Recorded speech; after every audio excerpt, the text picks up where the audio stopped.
Hello, welcome to our eCourse, part 4. It's our first of 2 on psychic skills. So during this part of the eCourse, we're going to be looking at intuition, chakras, and our psychic senses. So now we're getting to the really fun part. We've got the serious part aside really, and we're going to look at the sort of fun part.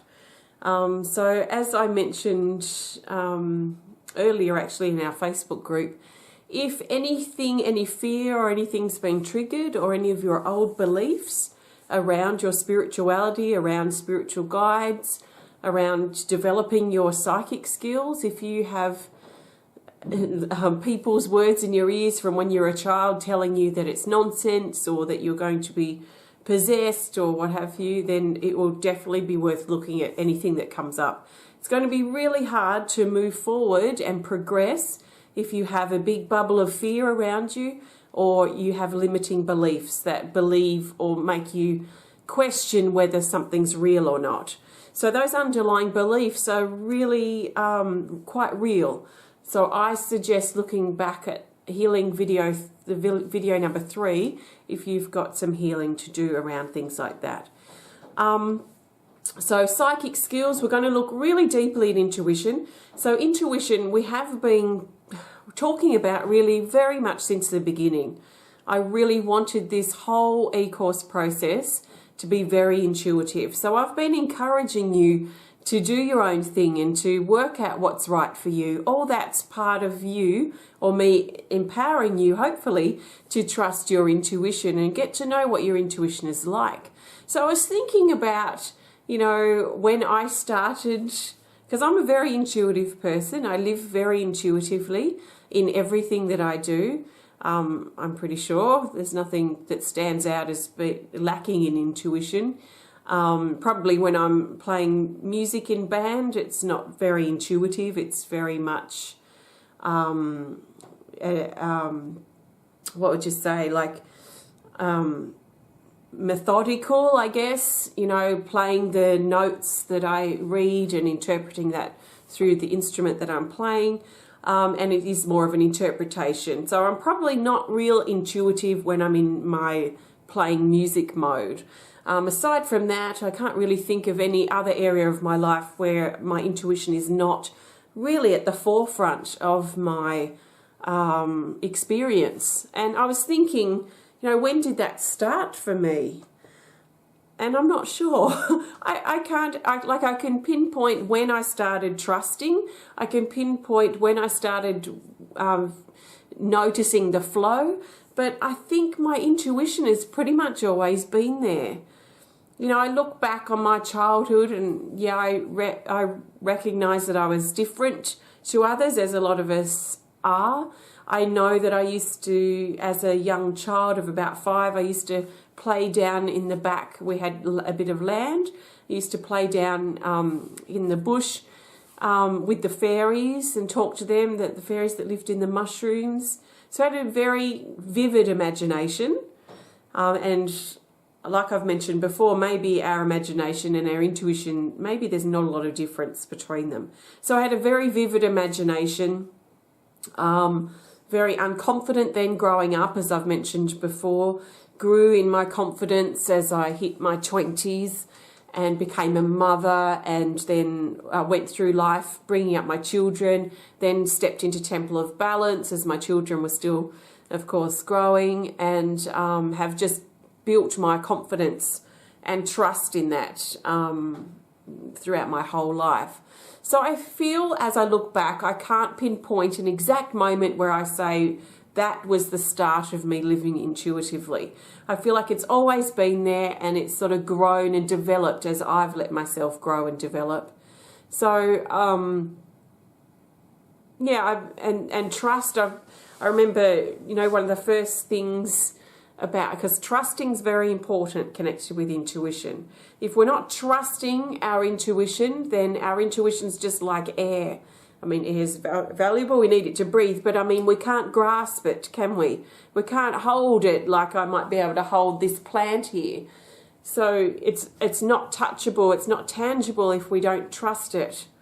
So we could be the most intuitive person in the world, But if we're not trusting what we're intuiting, then it's just like air and becomes very impractical, not really helpful in our life. And what I'm really interested in all of my spirituality stuff and my healing interests, what I want to do is make an impact, a positive impact on my life. So I'm not really interested in being intuitive and spiritual in meditation circle and then leaving that space and being crabby and not intuitive. I want to be what I love and what I'm inspired by. I want to be that in a really practical sense in my life. So over the years, I've developed that trust in myself. We'll talk more about trust actually a little bit later on. What I do want to cover in this particular e-course is we're going to look closely at the psychic senses. So that's our way of perceiving subtle energy.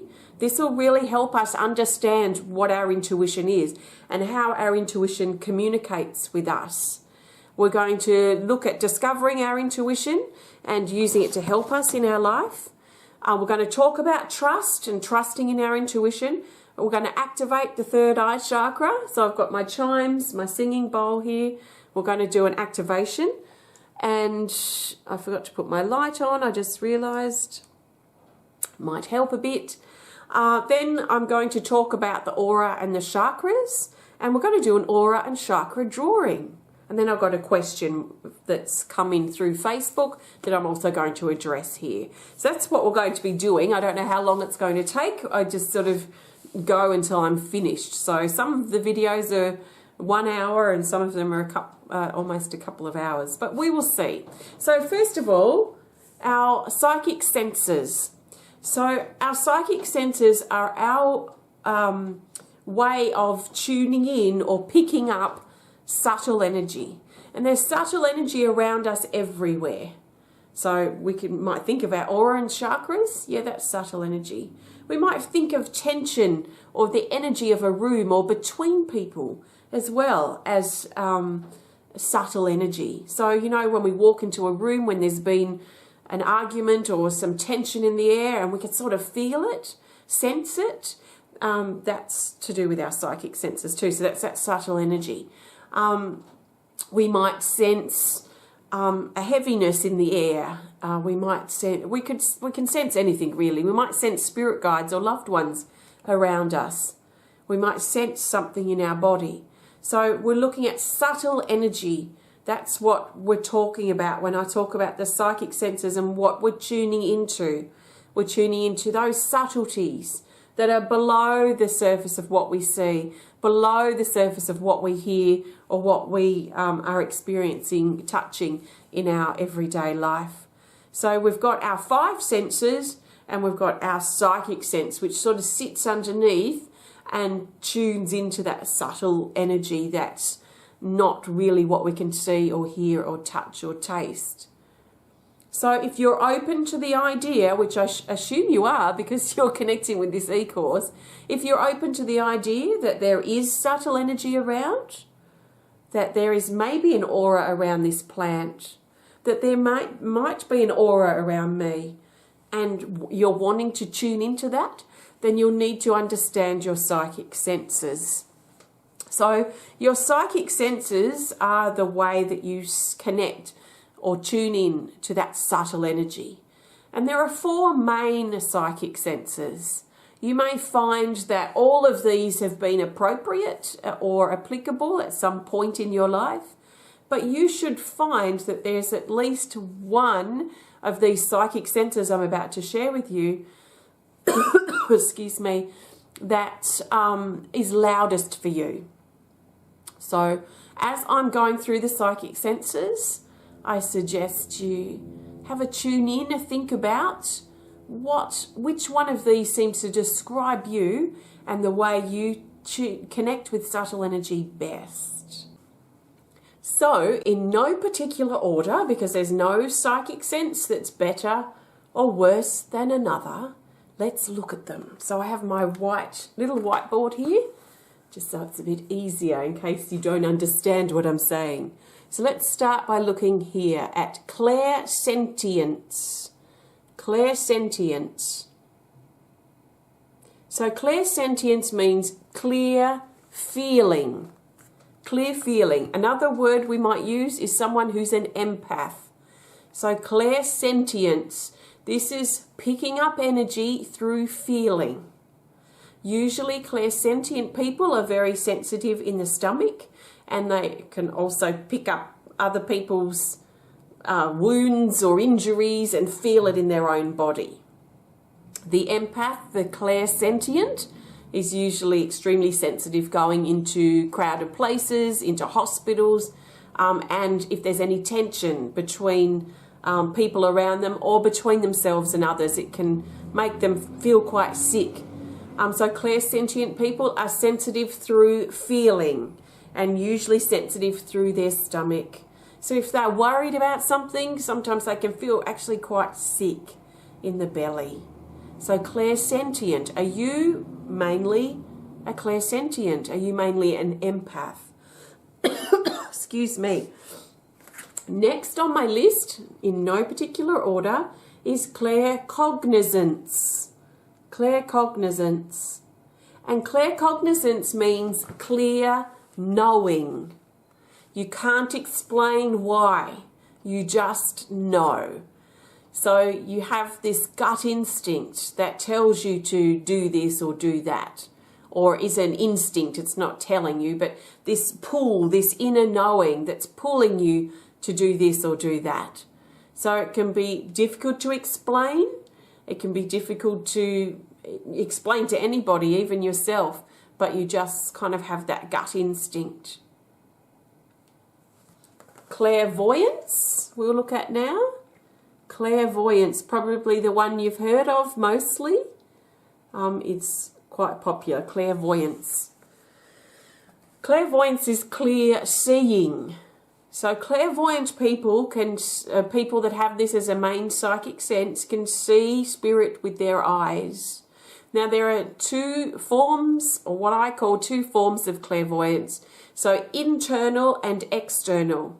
So internal clairvoyance would be seeing through your mind's eye, through your third eye chakra, or through your mind's eye, just like you have a flash of something in your mind, like you're daydreaming, or you might close your eyes and get a flash of someone or a vision or a number or some symbols coming up in your mind when your eyes are closed or open, but you're seeing them more internally. Or external clairvoyance would be those people that can actually see spirit or see energy right here and there with their physical eyes. So they may look at someone and actually literally see the aura around them. They might look at someone and see that there's someone sitting right here beside me. They might see when someone walks in the door. It's not very common. I don't see this very often in my sharing of this information or in the groups and workshops that I teach and host. So there's not a lot of people see spirit with their physical eyes. Most people are clairvoyant through their mind's eye, that sort of interior visual capacity, if you like. Clairvoyance, so that's clear seeing.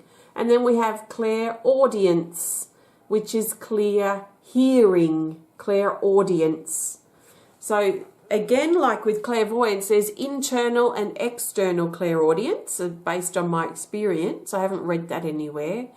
But we can either hear the subtle energy with our physical ears, so more externally, just like you're listening to me now. And this can be, if we go into sort of psychiatric units or psychiatric hospitals, I'm sure a lot of those people have that ability and hear, you know, that talking and those people all around them all the time. Or we can also be clairaudient internally, and that's the thoughts that just pop into our head. You know, when you just ask yourself a question or you think something and immediately there's a thought that pops into your head that's an answer, and you're like, where did that thought come from? But that's a really good idea. So that's most likely clairaudience. So this is just to help you see. Clairsentience, clear feeling or an empath. Claircognizance, clear knowing. Clairvoyance is clear seeing, and clairaudience is clear hearing. So out of those senses, you've probably experienced all of them. Which one would you determine is your main sense? Everyone has a main sense. If you've been practicing spiritual things for a while, you might have several of these quite activated. And in fact, that's what happens. So if you're like for me, I'm mainly clairsentient. I'm very sensitive to feeling and sensitive to things. And that was the way I first started connecting with subtle energy, was through my clairsentience. So then, because I'm a very visual person, I'm very artistic and creative, the clairsentience, once that reached a certain level, if you like, or vibration, and it wasn't determined by me, once I reached a certain level with my clairsentience, my clairvoyance stepped forward. And I remember clearly this stepping forward around the year 2000. So it was around the year I really started my self-healing and stepping deeper into my spiritual journey. This started developing. It was so annoying at first, my clairvoyance, because it would firstly appear as just random symbols. So a random I'd be doing a reading for myself or someone, and I'd want to tune in to get more information on a card, and I'd get something random like a boot, and then number 2, and a child bending over a well or something. So all these random symbols, which can be really annoying, but I think that's a sign that we're starting to develop our clairvoyance, are those symbols. So if we can be patient with it, it will reveal itself later. I remember I wanted to look for books on symbols, and not the typical symbols you think of like a number 11 or a cross or something, but just what these random symbols meant, which I didn't find any book on that. I just had to be patient and just let it develop itself. So definitely my main sense is clairsentience. Another very strong sense I've got is clairvoyance, and a lot of artistic people tend to have this quite strongly. And these others are also quite strong for me, but these two are definitely my strongest. And what's happened now is as we develop our senses, as we develop these abilities, they all start then working together and forming like a team that can help us sense things in our life. And as we move forward in this eCourse and get towards talking about doing readings for other people, then this is really helpful to have all of these developed. Now, one of the big problems I see in regards to our psychic senses is a lot of people think that if they're not clairvoyant, if they're not seeing auras or they're not seeing spirit, then there's something wrong with them. So what they do is and most people are clairsentient, so I don't know if I just attract them because it's a stronger sense for me, but most people I see in workshops and things tend to be clairsentient. So let's say your main sense is clairsentience and you're an empath. And so as you're developing your psychic skills and as you're exploring your spirituality and this new agey kind of energy more, all you want to do is see. You want to go in a meditation, you want to see where you're going in your mind. You want to be able to, at the end, sometimes in a meditation circle, the facilitator offers space for people to share their experience. So you might have 90% of the people in the room who are maybe quite experienced reeling off their journey that they went on in a meditation. I went here, I went there, I met this, met that, I was told this, told that. And they have this big, long story that they can share through their meditation. And then it gets around to you, and because you're mainly a clairsentient, you may have just had a good feeling. That may be all your meditation was. So I see through just the way this sort of spiritual community is, that a lot of people want to be able to see. Now the problem with this is that the more you want something that's not your strong suit right now, the more you're neglecting your main sense. So when you're neglecting this, rejecting it because you want this, you're actually not developing this or this. You're not developing any of them. You hit a sort of a stalemate. So what I've noticed is that if you can turn your attention back to the sense, whichever one it is, that's strongest for you, and start accepting it and learning from it and letting it work for you, that is going to get to a certain level that will then activate usually one of these other ones. And that gets to a level, then one of these other ones activates. That gets to a level, and then you end up having this great team, this synergy of abilities to be able to sense subtle energy. And I can tell you it works so much better, because now for me, when I get a flash of a symbol, I get a feeling with it. So I can then describe or put that feeling into that vision or that flash, if you like, that I might be getting. I might hear a word that comes into my mind or pops into my thought that connects with this thing that I'm seeing.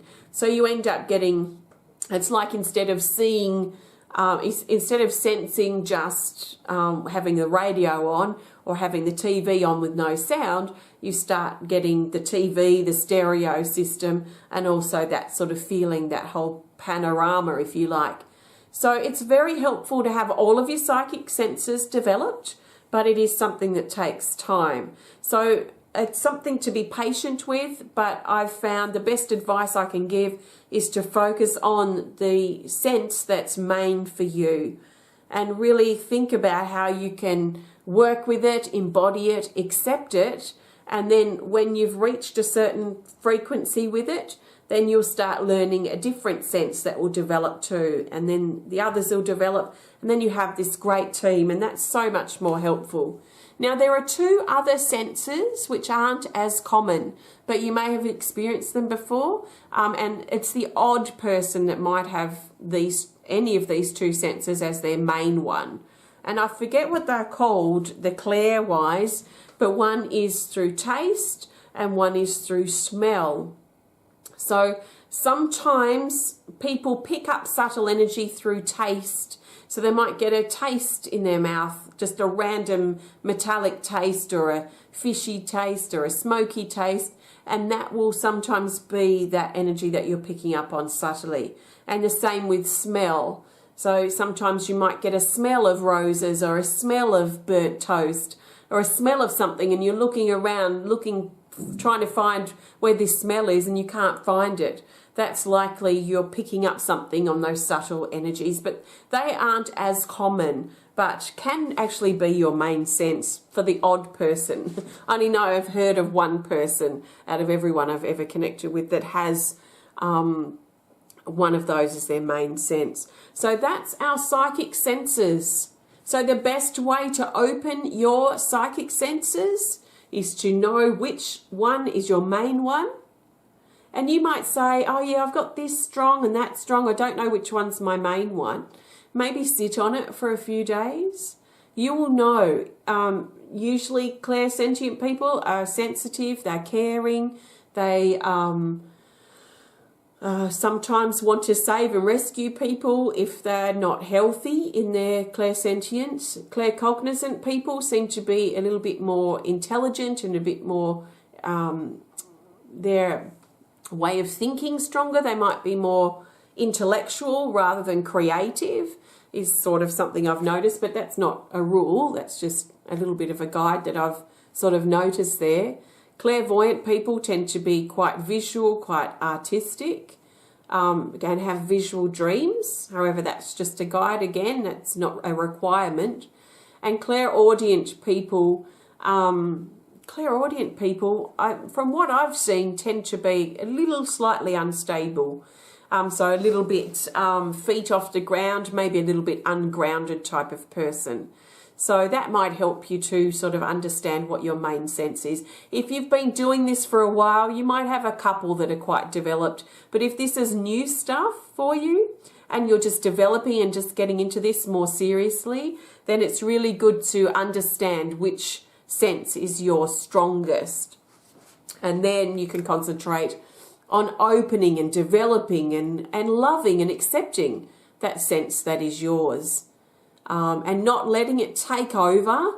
You know, we still need to be able to function and live in our life without that energy taking over. So then we mix our psychic senses and our ability to sense subtle energy. We mix that with our common sense. That's what I like to do. Anyway, so you might find that helpful. Okay, discovering your intuition and using it to help you in your life. So where does your intuition fit into these psychic senses that I've talked about? So to me, our intuition is whichever senses are strong for us. So if you're just developing, like if I think of myself back when I was 18, I was very much in this clairsentient state. I was very artistic and had been for a few years, so I probably had a bit of this coming through, the clairvoyance, but I was very much sensitive. I was a sensitive young lady. So at that time, my intuition, if I tapped into it, that would speak to me through my feeling and the odd vision that I had. Right now, at the space that I'm in and the development that I've reached, my intuition speaks to me through all of these senses. So if your main sense is claircognizance and you have that gut feeling and you know that you know things, that means your intuition speaks to you, is the voice of that psychic sense of yours. So your gut feeling, that's your intuition. Me back when I was 18, how I feel about something, my sensitivity, that's how my intuition speaks to me. Now, today, my intuition speaks to me through all of my senses. So I just get this sort of sense. My current energy reports that I write, and I've been writing those for years, since 2009, I think, where I tune into just the general collective energy. That's me tuning in to my intuition, and through those psychic senses, which I could if I stopped and thought about it. When I tune in these days, I don't stop and think, oh yeah, that's my clairsentience, that's my clairaudience, that's this, that's that. It just all becomes very much natural. But as we're learning and as we're growing, I think it's really good to sort of help us understand what we're sensing by getting to know our psychic senses. So our intuition, to me, and what I've discovered, is the voice of our psychic sense, or our main psychic sense, whatever psychic senses we've got going right now. That's how our intuition will speak to us. So our intuition is not clairvoyance necessarily. It can be any of these. I mean, it can be this, but what I'm saying, just be careful that you don't think that your intuition's not strong because you're not visual. You don't have to be visual to be intuitive. You can be any of these to be intuitive. So intuition is just that voice. It is the sense itself. And I guess the psychic senses is breaking the intuition down and looking at it from different facets and different potentials that might resonate with us as individuals. And the intuition is, in fact, our sixth sense. So to me, our sixth sense doesn't have to just be clairvoyance, which we could bring back here, connecting with the third eye chakra. It doesn't just have to be that. It could be any of those senses, depends what is personal for us. So I would be looking at now, if this is new information for you or something that you're curious about and you don't know, I'd now be thinking in my journal, okay, I'd write down these senses, I'd write down perhaps what I've shared about them, some keywords, and what you feel about them too, or sense. See, I say feel a lot because I'm a feeler. So for you, it may be, what do you visualize around this? What do you hear around this? What do you have a gut feeling of around this? So that's what I'm saying when I'm talking about intuition. So understanding what yours is will help you be able to tune into it. So discovering your intuition is basically discovering your psychic sense and the way you sense that you connect with subtle energy. Okay, and using your intuition to help you in your life comes back to trust. It has to come back to trust. So years ago, when I first started learning about trust, it was when I first started Temple of Balance.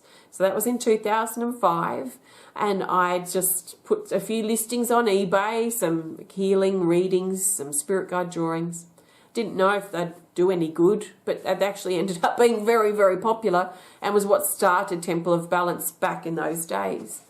And I remember someone ordered a reading on my eBay shop, in my eBay shop. And I'd done lots of readings before then. I'd been doing them for years since 1992. I'd been doing them for a long, long time. And I'd do readings at my friend's bookshop. I'd also done readings at Psychic Expo. So I wasn't any stranger to my cards. I didn't have my own decks back then. I was using other types of cards. But I wasn't a stranger to reading. It wasn't the first time I'd ever done a reading or anything like that. It was just the first time I'd ever done a reading when someone wasn't right in front of me. And I remember having a bit of a eek moment. How am I going to do this after this person purchased it? Because I knew I could do the reading, so I put the listing up. And then when someone purchased it and I was surprised, I'm like, okay, now what? How do I do this? I don't have the person in front of me. I don't have anyone to confirm anything.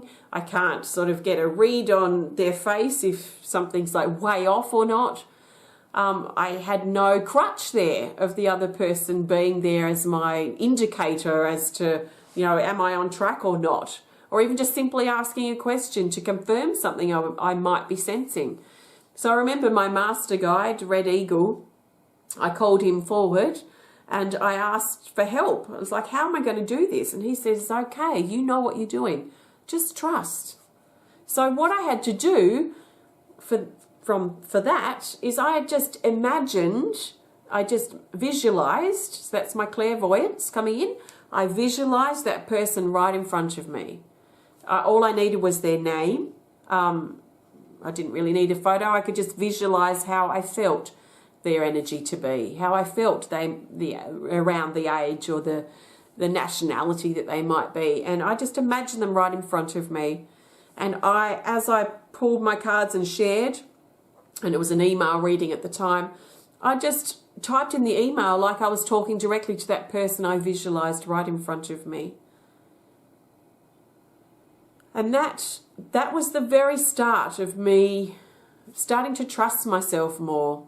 And in fact, if I hadn't have dived in the deep end like that, I'd still probably have the crutch of having that person in front of me. In some ways, the cards are probably even a crutch. But I like them because they act as like a window that helps me see further into the energy. They give me a focal point. But we'll talk more about reading next time.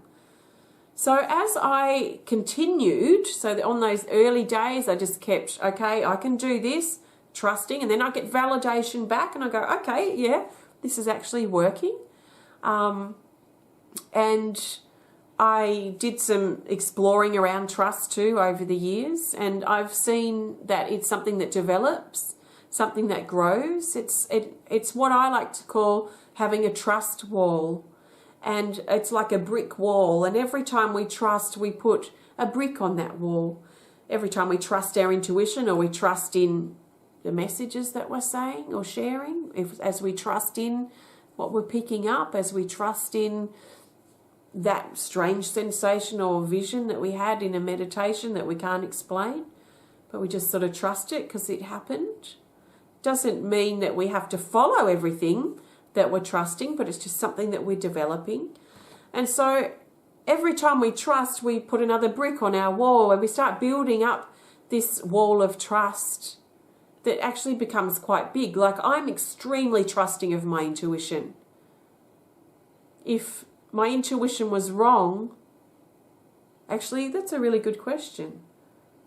I'm sure my intuition has been wrong because it's always wrong for other people. It's always got to be right for me when I trust it. So I really feel that it's not up for other people to trust me. I feel trust is a very personal thing, and I feel that I feel like as I trust what I'm picking up, if I'm doing a connection with someone or a reading or whatever, if I trust what I'm picking up, then I've got to trust that that's right. And then I've also got to trust that the other person will take what they need from that. And as long as there's no doubt or no questioning. So it's like when I'm doing a card reading, and you'll probably see on some of my videos, and I'm shuffling the cards, pulling a card for the day, let's say. I can't have 1 ounce of doubt, because 1 ounce of doubt while I'm getting ready to pick my cards is going to make for a very doubtful reading. So I've got to be really clear. So I think being clear is also important, but we get that with experience, don't we? I've got to be clear about my intention. Right, I'm pulling a card for today, and whatever the date is, that's my intention. I've got to be clear about how I'm going to pick my card. So shuffling, I always split my deck and take the top card. I've had tons of emails from people telling me that's wrong, because you're supposed to pull cards by letting them jump out. You're supposed to pull cards by fanning them. You're not supposed to split them. I mean, I've had every thing under the sun telling me that the way I pull my cards is wrong. Is it wrong if it's right for me? So all of those emails have also helped reinforce for me that I need to just trust myself. If I listened to that person that day and I felt insecure and doubtful about how I was really picking my cards, then I'm going to use that way today, tomorrow, this way the next day, this way the next day, because everyone's telling me I'm wrong, and I've got 100 other different ways that people are telling me is right. Like, I'm just going to be totally confused. And then that will lead to a very doubting reading, because the card that I'm picking is probably not going to be exactly the right card that it could have been. So sometimes we've just got to totally surrender to how we look or what other people are going to think and what's right for them. And we've just got to totally become confident in what we know to be right for us and trusting that. So now I never changed it. I never changed the way I picked my cards, but these comments coming back has just reinforced for me that my way is right for me. That's why I'll never tell people to pick a card the way I picked mine, because it might not be your way. If you're new to picking cards, then maybe you want to try my way. Whatever way you choose to pick your cards is something that I suggest you stick with your whole life, so that you're clear about how you're getting your cards, and the cards are clear about how you're picking your cards, so it can get the right one on top, is what I think. So as we understand our intuition, as we trust it more, as we step out of our comfort zone so that we can challenge ourselves, which then can potentially increase our trust too, as we also recognize that, trusting in ourselves is, I think the most important thing. And it's not about saying to people, you can trust me, because I never trust people like that. I'm always like, I can trust you, can I? I'd rather, when it comes to trusting other people, I would rather determine whether I trust someone or not. And it's through their actions and what I observe that shows me whether that person's worth my trust or not. And there are a few people I don't trust at all, so I just keep my distance. And it's not that it's that they've showed me through their actions. So trusting is not trying to convince someone that, hey, you can trust me. You can trust everything I say because I'm an expert and I know what I'm talking about. No way. That just all automatically makes me step back when someone's saying things like this. So the best way I've found to gain trust is not through trying to force my way onto others, because I understand 100% that my way works for me. So then I know and I trust that your way is going to work for you. And I want to encourage you to find your way, to find your strengths, to find your clarity and your clear intentions, so you can pick a card that resonates with you. Now, if I pick a card for today, let's say, and you pick a card for today, let's say we're going to have different cards. And we're going to interpret those differently depending on a lot of factors, too many factors really to list, but there will be our current space, what we're learning right now, our own stuff, our own projections will come up too in the cards that we pull. I can't interpret the card you pull for you. You most likely can't interpret the card I pull for myself. So over the years doing workshops, like card reading workshops, you know, there might be people that have pulled a couple of cards for something. They have to work out what those cards mean for them. I can share suggestions in regards to what I know about the cards, but what the specific information is for them to translate. What's the word? To read. Translate. There is another word that's not coming to mind. So trust is a huge thing, and it encompasses so much stuff. But I think a lot of people tend to think of trusting in other people as what trust is. You know, can I trust you? Are you trustworthy? You've violated my trust. It's all about other people. So very external, whereas my approach in trust is very personal. So it's about me getting to know me. It's about me trusting in what I'm feeling. It's trusting in what I'm picking up clairvoyantly. It's trusting in my intuition. It's trusting in what I need to say because I've built my confidence in that. I'm not perfect, but trusting that it is what it needs to be and trusting that you will pull those parts out that speak to you. So my viewpoint on trust is very personal. It builds, it grows as we trust more and more. Those moments where we had the feeling or the sense to do something or not do something, and then we do the opposite and it doesn't turn out favorably for us, that is not a setback. To me, that shows me that, hey, actually I should have listened to my gut feeling. Maybe I should have followed what I felt. So that is another brick that can be added to the trust wall because we're learning about trust.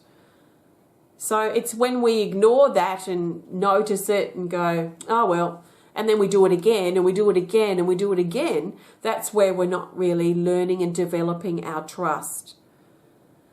So our trust then extends into trusting the steps that we take in our life, trusting we are on track, but also trusting that if something's not working for us, then there's something closer to look at. Maybe we have issues that are being triggered. Maybe we need to make changes. Maybe we need to shift our approach or what have you. So trust is a huge thing. I've also found too that our language can reinforce that we're really trusting, that we're confident. I mean, there's a confidence that comes with trust. And you can probably feel it from when I'm talking about trust, trusting in my intuition, trusting in what I have to say, trust, but not thinking that I'm the best person, the most know-it-all person in the world. I've got experience and I'm open and willing to share it. Doesn't mean that everyone's going to resonate. I know that. If anyone does, that's a bonus for me. So, you know, there's a sense of confidence. Is a feeling of strength in self that's gained when we trust. So years ago, I started replacing a sentence like, I hope that you're happy. I hope that you're well. I hope that you're having a good day. Hope to me feels a bit, just to me personally, using that word hope. I mean, it's better than a more negative word, a more doubtful word. So it is positive, but it just doesn't feel as tangible. It doesn't feel as strong to me. It doesn't feel as anchored to me as trust. So I started replacing hope with I trust you're feeling well. I trust you're having a good day. I trust things are working out for you. I trust that things are going to work out for you. And there's a difference in that from hope to trust. And there's something strong and anchoring and are really beautiful about that word. So I've done a lot of exploring of this. When it comes to our intuition, like I said earlier, we could be the most intuitive person in the world. We could be getting messages everywhere. We could be having spirit show up for us and telling us all sorts of things. We could have our intuition switched on 100%. But if we're not trusting it, then it doesn't become tangible or practical or helpful for us in our everyday life. And that's where I see intuition fitting in. I want it to help me daily in the mundane things I'm doing, up to the heightened and big spiritual things I'm doing. I want intuition to be a part of who I am in all of my activities and situations. So it doesn't mean if you meet me in the street, I'm not going to greet you and suddenly tell you intuitively everything that I'm sensing. I think that's really invasive to me. So I actually don't do that, and I don't even tune in unless I'm doing a reading or a connection of some sort. So I find it really rude to intuit things for other people, because I think we've got enough of our own stuff that we need to work out and improve. So why would I waste my energy and project what I need for myself out to other people? So you're never going to find me doing that. I don't particularly like it at all. So I'm never going to encourage just random reading of people. So our intuition, strong and trusting, but not just something we do spiritually. Not just something we do in meditation class, and not just something we do when we're developing our spiritual skills and our gifts. How can you trust your intuition enough and get to know it enough so it helps you function in your daily life, and not something you leave behind in class or in your spiritual devoted times, but something you can use as a tool to help you navigate your way through life. And it might even be, okay, what do I want for dinner? And tuning in and feeling, and probably going to get, what I do is I sort of feel through different food groups and see what I feel, what I sense. What does my body want right now? And is that available to me? So, you can use your intuition for very mundane things, and it can be really helpful.